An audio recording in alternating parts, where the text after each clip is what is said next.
Well, we're going to put this engine back together now. Alright, these are some of the items that we're going to be needing. We need some valve grinding compound. That's when we do our lapping. We're going to need some gasket maker. We're going to need some grease. We're going to need some motor oil. And this is our Briggs & Stratton gasket engine set. It's part number 590777. This is what's in it. It's cheaper to buy the set than it is the individual gaskets. This cost me just under $14, including tax. Let's see here. We've got the sump cover gasket, the head gasket, an O-ring for the oil filter, a muffler gasket, our crankcase breather gasket. This is our, we're not going to be installing this, I didn't remove it. This is for our intake valve guide bushing. And we should be able to put this together now. The first thing that we want to do, we want to look at our crankcase and see if we have any scoring in the cylinder. Anything where carbon had broken off of the head and the piston had scraped it along the bore. And this feels really smooth, actually. Now we're going to remove our piston rings. And the way to do this, there's a special tool. We don't have it. But if you're careful, you can do this without distorting it. Just lift up the one ring and then spin it right out. And it'll come out just like that. Okay? What we need to do now is establish if this ring is worn too much. The more the ring is worn, the greater this gap here is going to be. And the way we're going to test that is simply put it into our cylinder bore.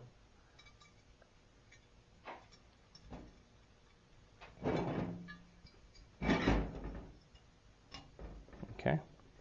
And they want us to, we're going to square it up with our piston head, just like this. Okay.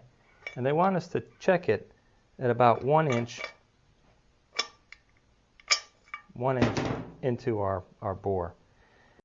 And that gap right there has to be below 35 thousandths, and it absolutely is. And the oil ring has to be under 45 thousandths. Okay? But just put your ring in there, square it up with your piston head, and place it approximately 1 inch from the top. And that's how you measure your wear on your piston rings. The next part of this job, we have to lap the valves. And I have right here the exhaust valve, which is the smaller of the two. And all they want us to do is put a finish or a mirror finish on this seat right here, the seat of the valve and the face of the valve. And the way that we do that is by using grinding compound for our valves. Okay. Just pull a little out. You don't need a lot of this. It's a gritty material. And just a couple of dabs will do it. Okay. And then place it into our exhaust port, like so. And taking our valve lapper, press down and it'll create a suction. And what we're going to do is just turn this crank, and if you notice, it just goes back and forth. It doesn't make complete revolutions. And we're just trying to make this a mirror finish so that it'll seat better.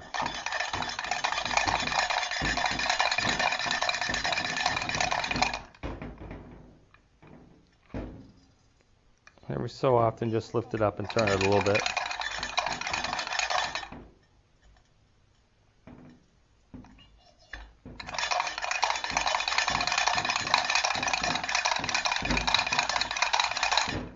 And I would do this for about 2 minutes and then go to the next one.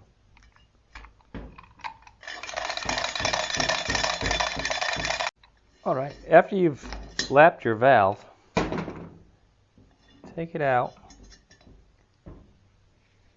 wipe it down. You have to make sure you get all that gritty compound out of there. because it's an abrasive material. And all we're trying to do is polish it a little bit so the two surfaces will mate really well.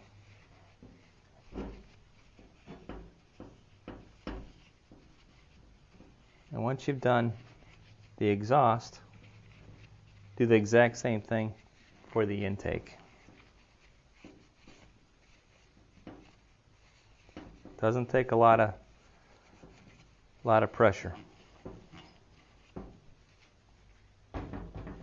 It's time now to reinstall our piston rings, and we have 3 different types. The first one, the one that goes in the very top groove, is called our compression ring.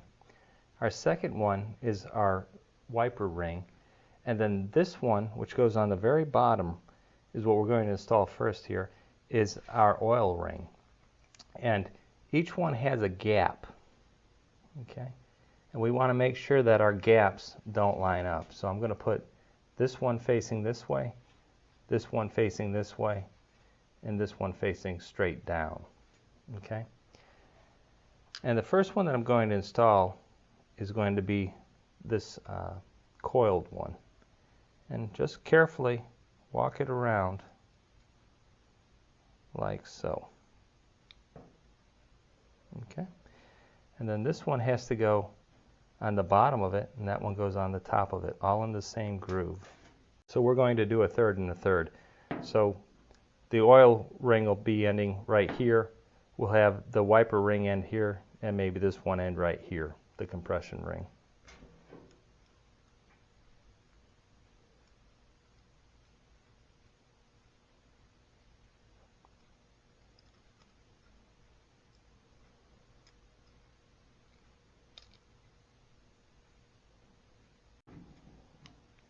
Like so.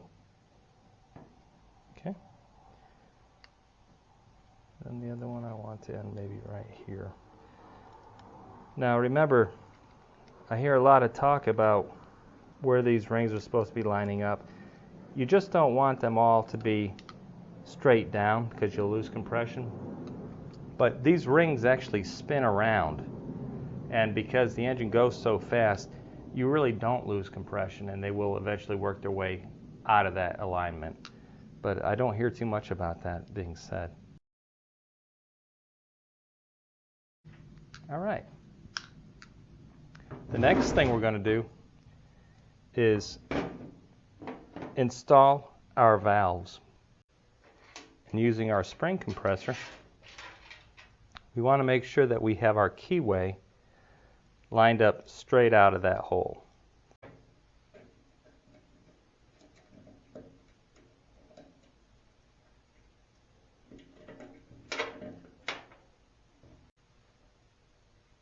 Okay. And then we just stuck our valve in there.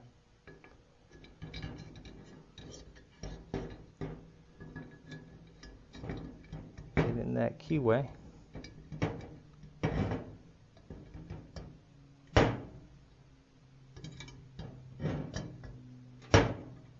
And then release it.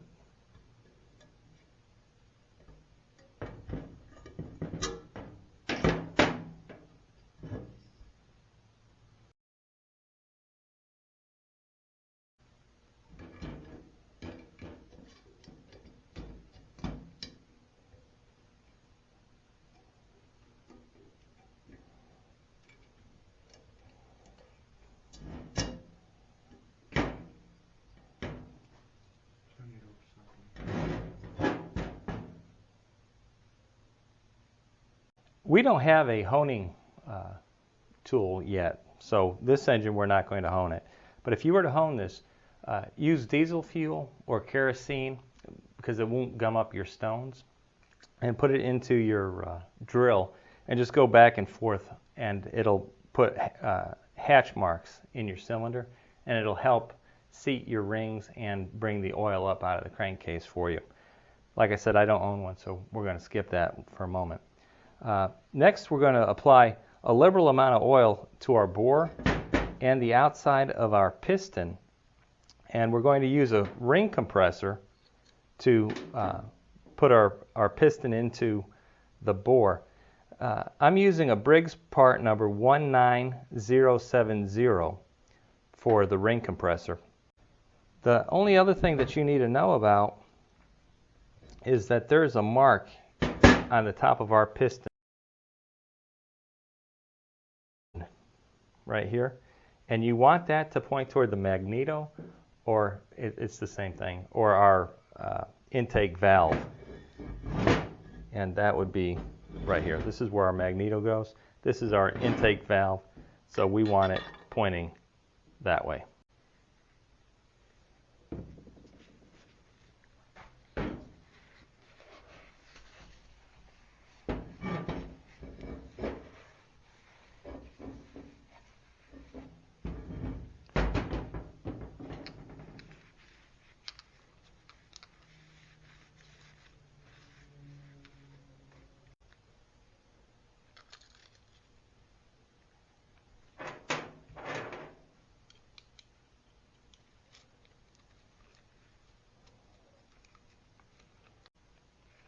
You don't want it too tight. You want to make sure that you can still get your piston out of this. But if you feel any resistance, go ahead and stop, because you want to make sure that you're not putting too much tension on your rings. Okay. And remember, when you put this on, you want to make sure that it matches your scratches.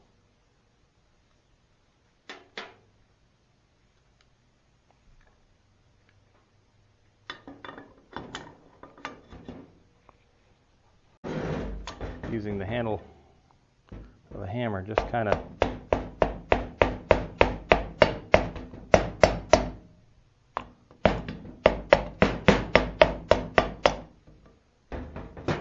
just like so.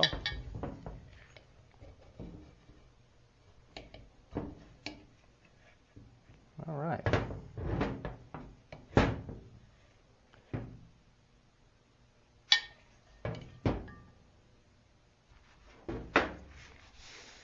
That was easy enough.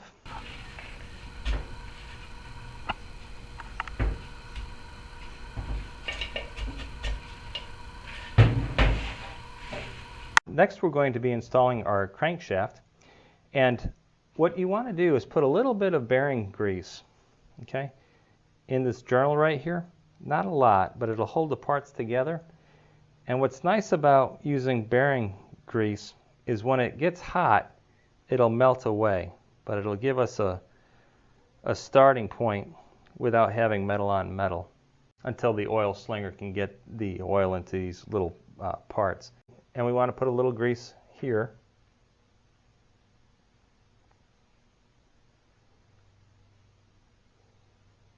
And we want to put a little grease here also. And just slide it in, just like that. Okay. If you remember, I showed you earlier, put a witness mark and your witness mark and line them up.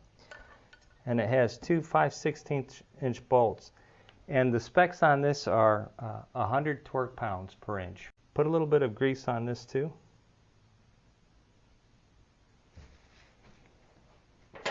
And on the other side of that connecting rod.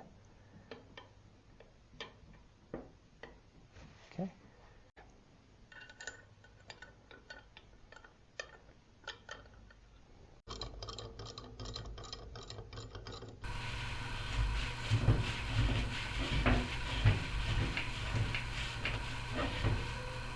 All right, continuing on, we're going to take our crankshaft gear with this little knob right here, and it's going to go right in that little groove right there. So it's going to go down like that.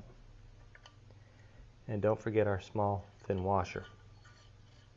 Okay. And then we're going to take our two tappets, and when I took this engine apart, they fell out, so I'm not sure which was the intake and which was the exhaust. But if you remember, put the intake with the intake and the exhaust with the exhaust. And that just slips right in those holes, like so.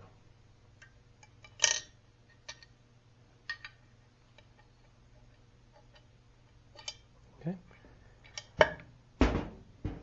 And then taking our camshaft, put a little grease right here. Again, not a lot, it's just to keep metal from being on metal. And as this gets hot, the grease will melt.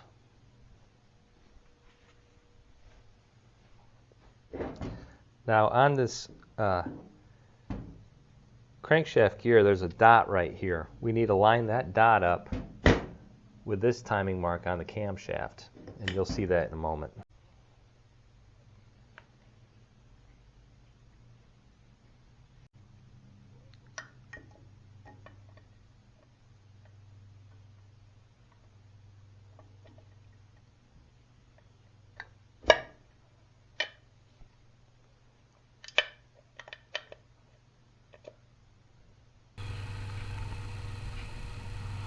A little bit more grease, go ahead and put it right on that end of that camshaft like that. Okay, and then put our slinger on, and it'll go just like so. Okay, the next thing that we're going to do is put our sump cover on. So we need to break into our gasket kit and put it on like so. Now I'm going to put a little bit of grease on the crankshaft, and I'm going to put gasket sealer on the sump cover. Now if you have a question which side, if you're going to put gasket sealer on, the gasket sealer will go on the side of the gasket that's going to be the part removed. So we're going to be removing the sump cover, so the gasket sealer will go on this part, not the crankcase.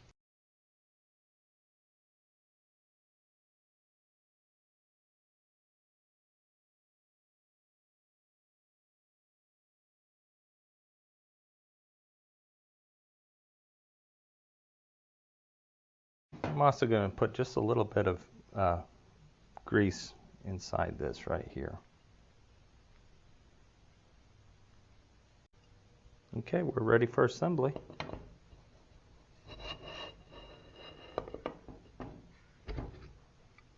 There you go. All right, there's 6 3/8-inch bolts that are going to go into our sump cover, and they're torqued at 85 inch-pounds. Just put them in. Just do a zigzag pattern and go lightly your first pass, your second pass, and then we're going to torque it down to 85 inch-pounds. All right, now we're going to be putting on our head, and it's 8 1/2-inch bolts, and we're going to be torquing it down to 140 inch-pounds. And again, make sure that your head and the top of the crankcase is clean of oil. We don't want any contamination. And when we put this on, we're just going to loosely tighten everything. Then when we go to use our torque wrench, we're going to go in a cross pattern so that we don't distort or warp our head. Simple enough. Line up our holes in our gasket and put it together. Don't forget the top 3 head bolts hold our governor springs.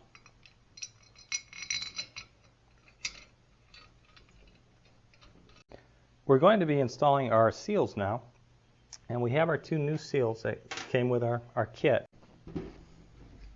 And there's a slight trick. When you install your seal, you want to make sure that there's no burrs on these keyways. And what they like to do is take a small piece of masking tape, just put it over it like that, because a lot of times when you put your seal in, it'll rip and it'll immediately leak because of that burr. So let's just fit that right over this, like so. And taking a 1-inch PVC pipe and a rubber mallet, just seat that evenly.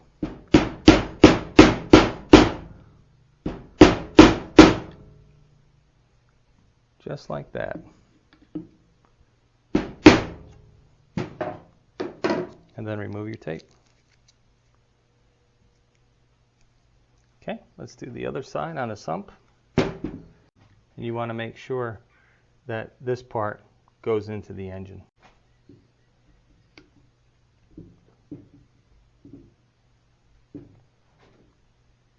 just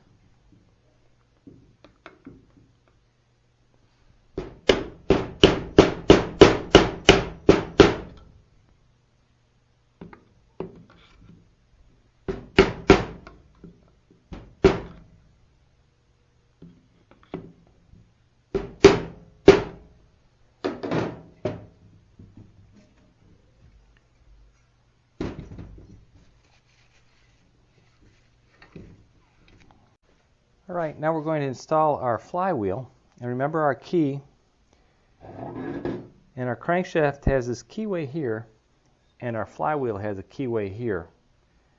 And this is our key, and this is what does our mechanical timing. So just line up your keyways, put in your key,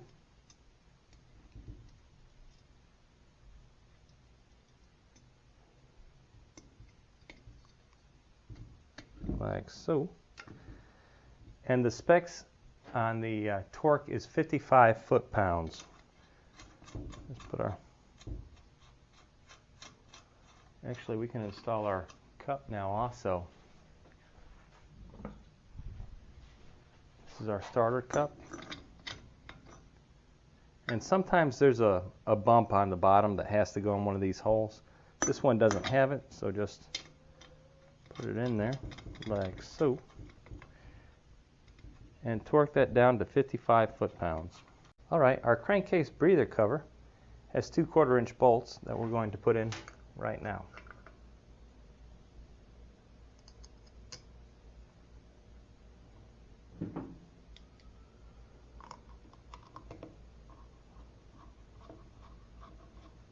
We have 2 1/4-inch bolts on our pickup tube for our carburetor, and that goes right here.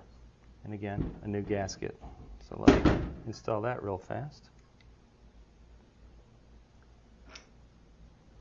It goes just like so.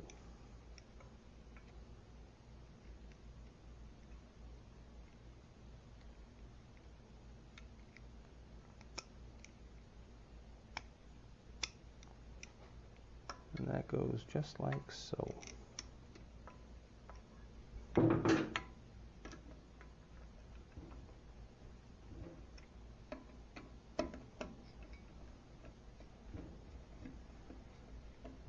All right, let's install our carburetor now.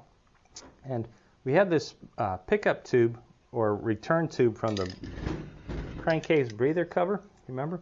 This is the one that takes the unspent gases and puts them back into the carburetor.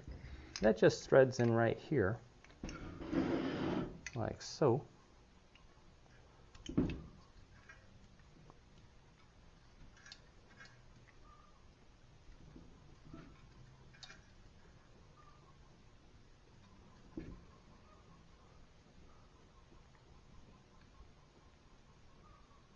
Like that. Now, in your carburetor, you're going to have an O-ring and a retaining ring. Make sure that those are in place. Okay.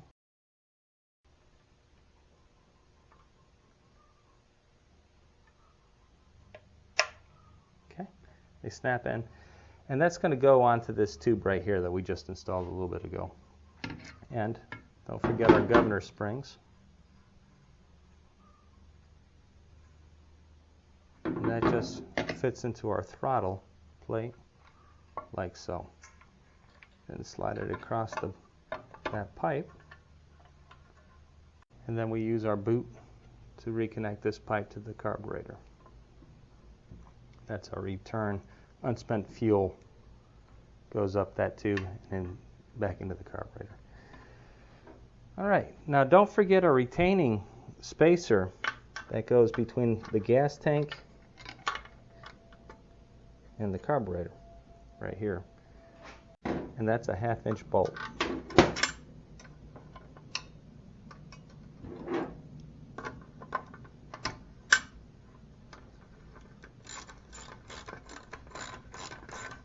Before you tighten it down, put this one back in place. It's 3/8.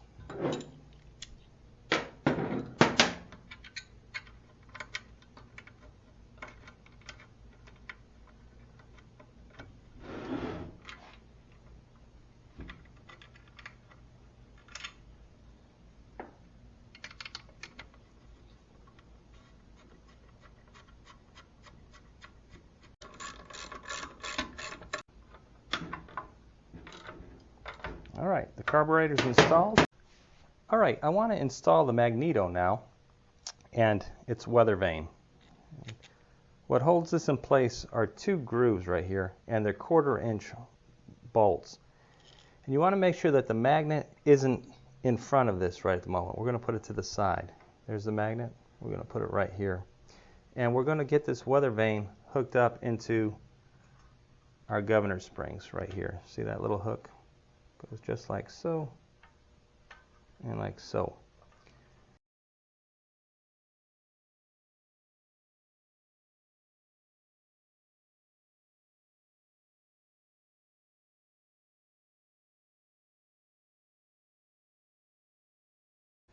And then we're just going to install this loose, not tight yet, and then we're going to gap it. I'll show you how to do that in a moment.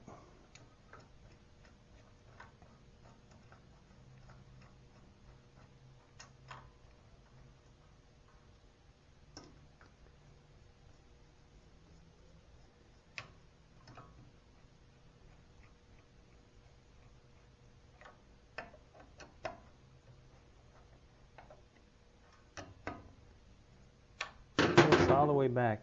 The way we gap this, we just take an old business card and put it in between the flywheel and the Magneto.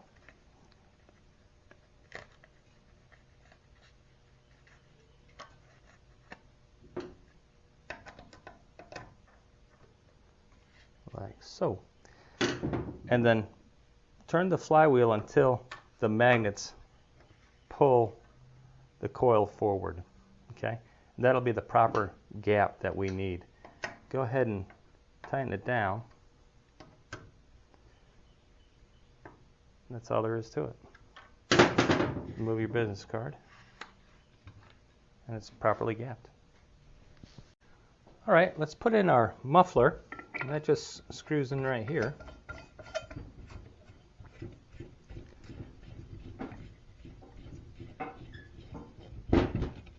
I wouldn't over tighten it. There you go. And our dipstick. We'll add the oil when we put it on the mower deck. Let's put on our brake system now, and that's two 5/16" bolts. And that just simply goes like so.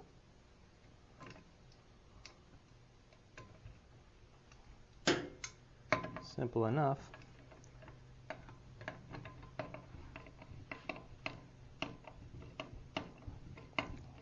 And because there's a big spring on this, I wouldn't tighten this one too tight until you get this bolt lined up. And that's all there is to it.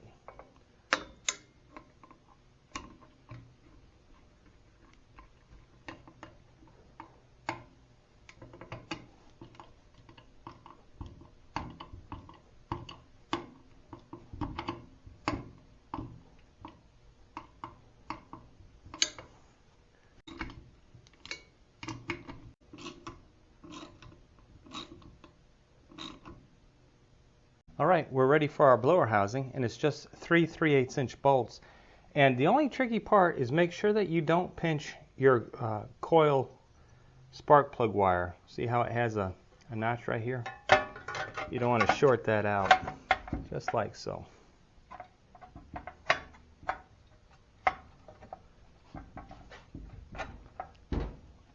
That's all there is to it.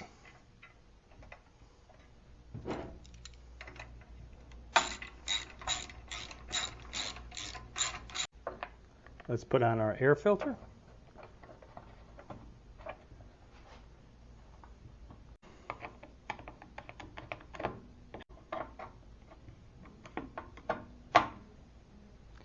And let's install our spark plug.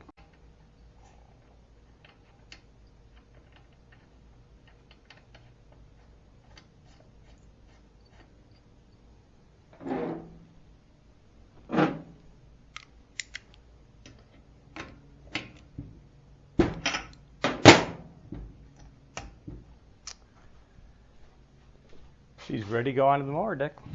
Let's do that next. Well, we finally did it. We've got our motor all together, and we're going to install it with 3 1/2-inch bolts onto our deck. If you remember, our deck wasn't very good, but it's what we have. So just simply pick it up, put your holes on it, and I'm going to use a blue thread locker just to make sure that they don't work their way back out.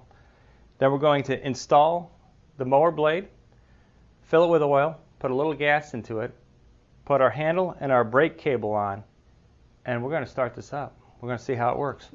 Okay, I'll catch you when we're starting it.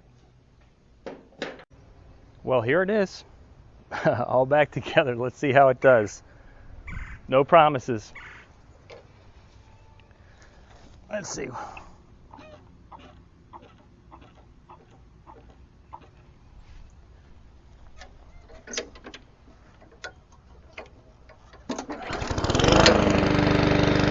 Oh. I'll catch you on the next one.